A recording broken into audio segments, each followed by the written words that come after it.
right, I want to talk today about first person data, okay? This is not the third person data for advertising, like using Facebook ads or Google ads or other things to target with.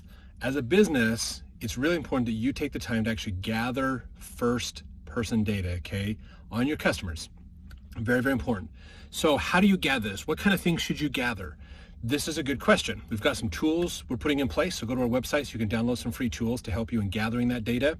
But there's things that you want to understand about your customers, like age, locations of where they live, what kind of jobs do they have, hobbies and interests they may have, family size, preferences that they have, education type, those kinds of things. So though there's geographic data of where do they live, where do they shop, what other business do they go to, as well as demographic data of who they are, what do they do they like travel, do they not, those kinds of things. That kind of data will help you out. Now there's a couple ways that you as a business can gather that information in. Some of it is direct, like maybe you do a quick survey with your customers. Just every so often you throw a little survey out and you ask them some questions. Say, were you natively born in Utah, or do you live out of Utah, or whatever the state is? You could do contests and just say, we're just trying to understand who our target audience is. So we're going to give you, a $10 gift card to Amazon or something if you fill this form out. So you could just do something like that where you just have them fill it out, you gather that data, and what that does is helps you to understand them better. Another way you can do this is target them on social media. Think about them. What do they like? What do they not like? And start to gather them in and start getting information off of that, okay? So you're not relying on Facebook's data to do the targeting. You're looking at that and going, okay, here is the information. I want to store that locally. Now the other data that you want to get is transactional data, which you should have on all of your customers. This is super, super important. There's so much information in a business in this. And this is what you need to do is you need to take the data of your sales, okay? Even if you don't know who these people are, just give them an anonymous, anonymous A, anonymous B, or customer A, customer B, or whatever. And you want to notice, okay, how often does the same customer buy? How many times do they buy? What is the frequency of their purchasing? What is the behaviors, things we can learn from that? So how many customers do we have? How many times do they buy? How often do they buy? That is valuable information. So give you an example of that kind of information is a buddy of mine's a carpet cleaner. I talked with him one day about his business and I asked him, I says, when somebody hires you and they work with you, how many times do you clean their carpets over the course of the time that they are using you? And he says he usually cleans them 3 times. And I says, how often in between? He says usually once a year. So he gets 3 calls from the same person. The first call to have him come over, they like him. A year later they call him to come back, and a year later they call him to come back again. So when he makes a sell, I was helping him realize that when he makes a sell, he is making 3 sales at the same time because his goal is to bring them back. So if he does that and he says, okay, the average person does that, some will do like 9 or 10, some will go 15 to 20, they just keep calling him every year on a regular schedule. Some they call him once, they never hear from him again. So what if we were to look at that and go, okay, let's create a plan. What if you put a little program in place that helps to get that same customer to come back multiple times? So if that means all the one-time jobs turn into 2-time jobs, that's increasing your revenue without having to do a whole lot of extra effort. And it's because you're willing to look at this first-person data. So that's not too hard to do.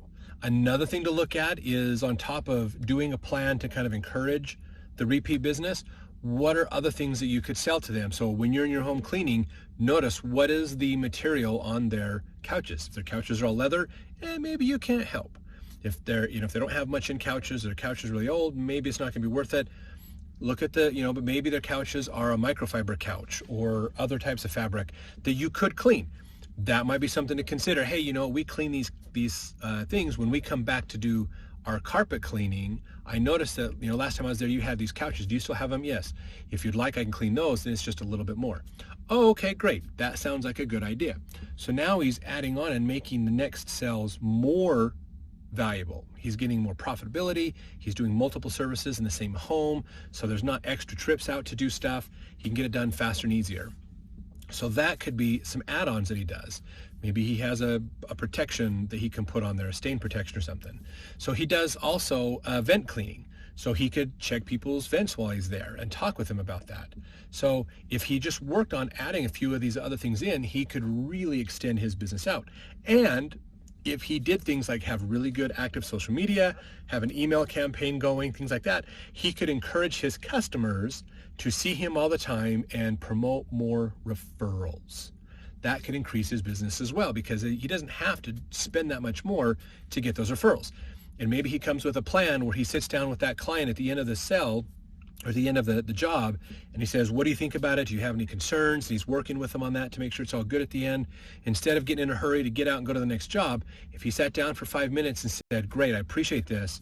Do you happen to know 5 people who could use their carpets cleaned? And I'm looking for more people in the area that we could clean and do things so I don't have to drive all over the place. I can cut my driving costs down, which will help me to save some money, which would be great, and wear and tear and the expenses of my vehicle. But do you know other people in this area that they've talked about it or they would like to have that? I'll tell you what I'm going to do for your friends. If any of your friends want to do it, I'm going to give them a 10% discount. And for you, for helping me to be introduced to 5 people, I am going to give you a gift card or give you a service. You know, your next service is going to have a 10% discount yourself or whatever. So the thing is he's now getting introduced to 5 more sales that'll turn into 3 sales each. So that's 15 more sales. In 5 minutes, he could generate 15 more sales over the next 3 years. It doesn't take many of those 5-minute spots to have the next 3 years booked out. So there's little things like that can really help out.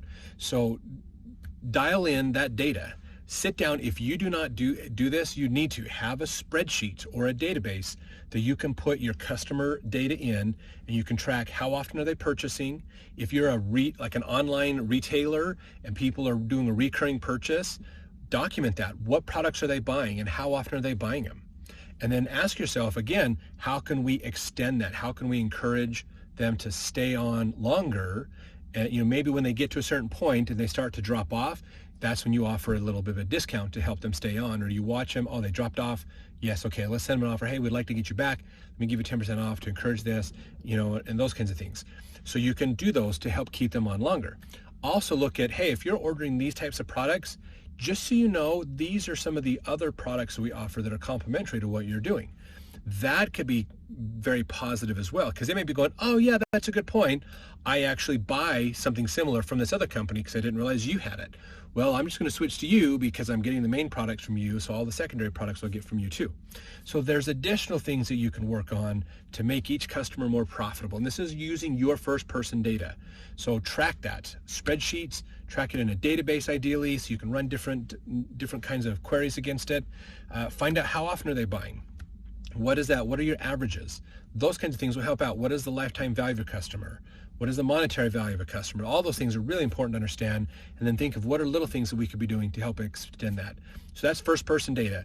Also, when you do those surveys, you gather information about your customers, you observe things, when you work with your customers to gather that data in, that's going to help you as well to say, if this is the commonalities among my customers, so that'll help educate you on the type of targeting for your marketing. That can also help you look at what are other things going on that we could help with our customers, or maybe we can be a good referral source for certain things for our customers. Again, if you're a carpet cleaner, but you happen to notice a lot of your customers have problems with pests, you can build a good partnership with a pest control company that you could either say, I just want to work with you to keep my customers happy, or just give me a referral fee for everybody I send your way. Could be as small as $10, but you know what? If you're doing a good job of building your business and everybody that goes to him you're getting $10 off of, that's not bad money. That's a little extra money you can make. That could grow as your business grows. So there's little things that you can do to amplify that, and it's most of it really just comes down to paying attention to your customer. Don't think of them as a transaction.